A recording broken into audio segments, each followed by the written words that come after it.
Hello and welcome ulit sa another episode ng Aling Odays Kitchen. Gagawa tayo ngayon ng barbecue honey chicken. And here are the following ingredients.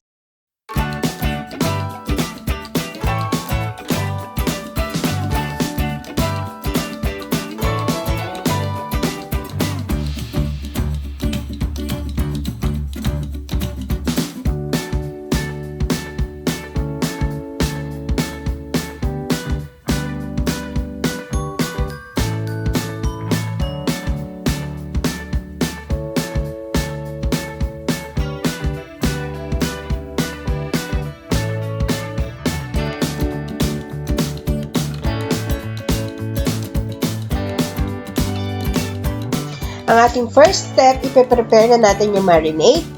So, pagsamasamahin natin lahat, yung honey, yung tomato paste, yung toyo or yung soy sauce, yung juice ng 1 whole lemon na malaki, and then garlic. Nasa inyo na yan, pwede kayo magdagdag kung gusto nyo. And of course, yung ating tomato ketchup. Pwede din kayong gumamit ng banana ketchup if you want. Yung ground pepper to taste, and salt to taste. And hahaluin lang natin itong maigi.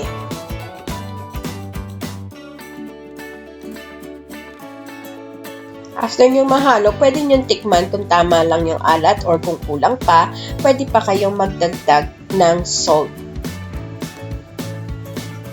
Yan, haluin lang uli natin.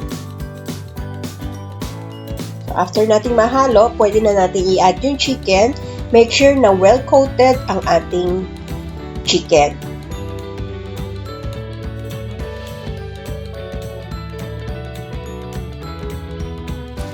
And takpan lang natin at ilalagay natin to sa fridge to marinate for a minimum of 4 hours. Pero mas maganda kung i-leave nyo overnight para talagang kapit na kapit yung lasa sa ating chicken. Then once in a while, hahaluin lang natin to para evenly coated or evenly marinated yung ating chicken. Then, balik uli natin sa fridge after hanggang sa maging ready na.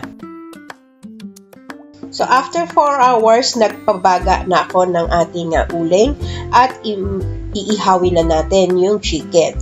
Make sure na wag masyadong malakas ang apoy ng inyong baga para hindi masunog yung chicken at then hilaw yung loob. Every time na babalik na rin nyo, mag-brush lang kayo nung natira nating marinade. After about 20 to 30 minutes, luto na yung ating chicken, i-transfer na natin to sa plate, and then continue lang natin ang pag-grill hanggang matapos lahat. Ito na ang ating barbecue honey chicken, best served with pinakurat na suka or barbecue sauce. Sana magustuhan nyo itong recipe na ito and share it with your friends. Don't forget to give us a thumbs up and subscribe to my channel. Ako po si Aling Oday. Magkita-kita ulit tayo sa aking susunod na video.